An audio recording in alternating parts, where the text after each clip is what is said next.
present हमरा सोहिया DJ Manish Raxaul हमरा सोहिया के सुनर सखिया से यहाँ पर खड़ा ना होला हमरा सोहिया के सुनर सखिया से यहाँ पर खड़ा ना होला रे यहाँ पर खड़ा ना होला हमरा सोहिया के सुनर सखिया से यहाँ पर खड़ा ना होला रे रहती भोर सूत तारे रहती भोर सूत तारे दबाई के दुनु मोर गोला रे हमरा सोहिया के सुनर सखिया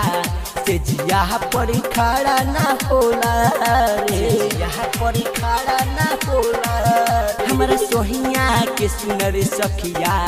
से यहाँ पर खड़ा ना होला रे रहती भोर सूत तारे रहती भोर सूत तारे दबाई के दुनु मोरे गोला रे हमरा सोहिया के सुनर सखिया से यहाँ पर खड़ा ना होला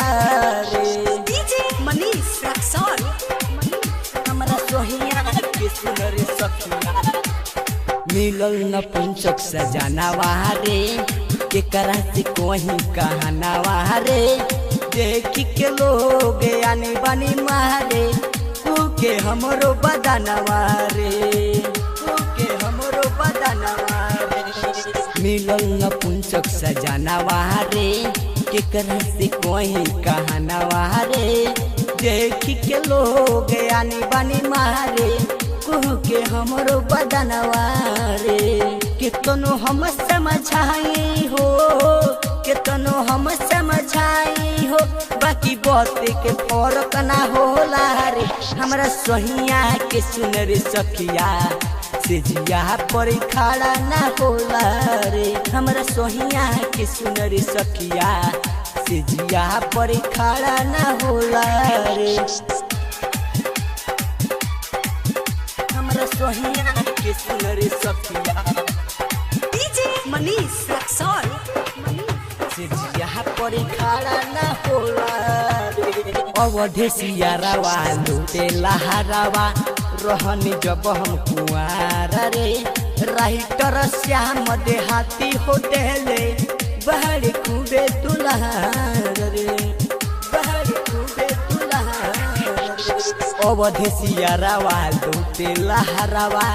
रहनी जब हम कुआरा रे राइटर श्याम देहाती होटेले बहर खूबे दुल्हार रे कहले हम डेलाल बाबू हो